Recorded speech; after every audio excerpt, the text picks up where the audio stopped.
Oh, Seth MacFarlane. Is there any joke you're not willing to make?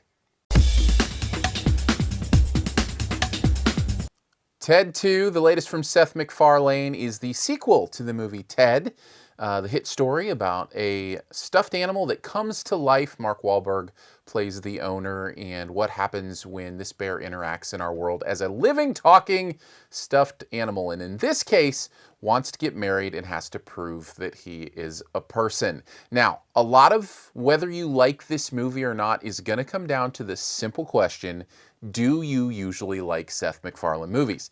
If you do, you're probably going to enjoy it. If not, you're going to be distracted and put off by kind of the same things that you see in other Seth MacFarlane things, like Family Guy or last year's A Million Ways to Die in the West, or whatever the case may be. Now, as far as where I land on that spectrum, it's probably more on the don't appreciate his humor, doesn't hit me exactly like it hits a lot of people. That's not to say I don't appreciate his humor altogether. In fact, there's a lot of things I like about it. In fact, and let's call this the best thing because it's present here as well, he really gets pop culture references. He understands how to include references in his movies in ways that are not only humorous, but really, really smart. Like really clever references to pieces of pop culture. Sure, a lot of them are raunchy and over the top, but they're also very smart and very clever, which I can appreciate for the level it is. The unfortunate thing for people like me is they also grow very tiresome because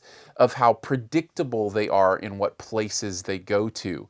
And when I say that, what I mean is, and like I mentioned, Seth MacFarlane is willing to make every joke there is. He's not worried about being offensive or anything like that. And it's something his fans love him for and his detractors will detract him for. And it's just kind of that junior high sense of humor meets gutter sense of humor thing that he likes to do. And this one's no different. Now, having said that, I actually thought Ted was a little bit of a departure for him, the first movie, because it had a heart. And we'll go ahead and call this the worst thing about Ted 2. I think it's lost its heart.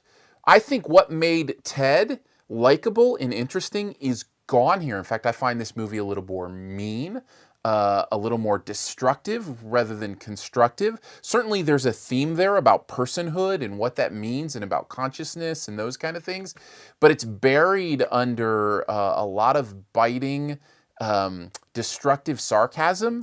And overall, for me, didn't have the same kind of joy that was felt in the relationship between Wahlberg and Ted in the first movie. And the loss of that is a complete loss of me and makes me walk out of the theater really not having a great time.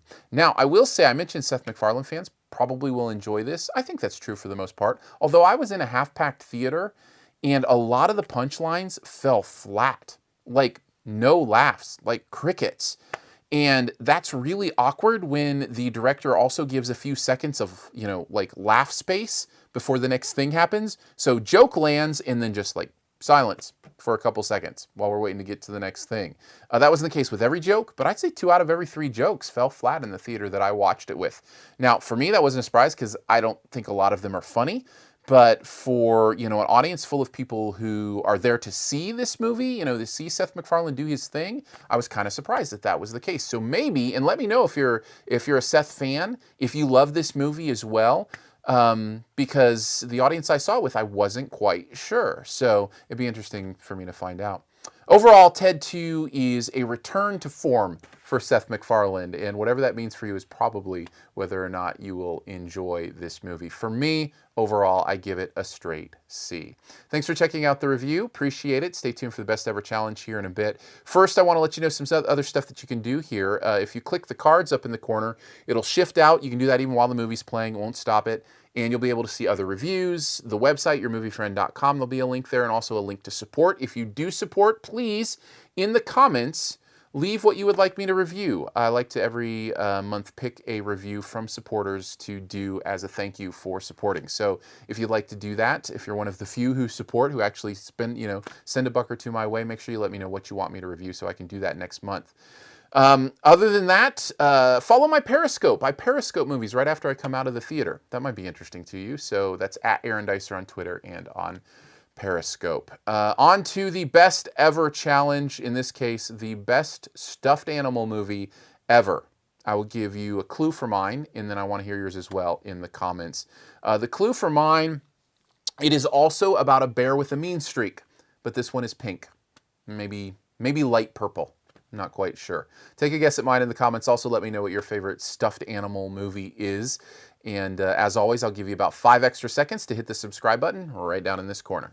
Just click the logo right down there. Hit subscribe, and then you'll always be able to see this stuff.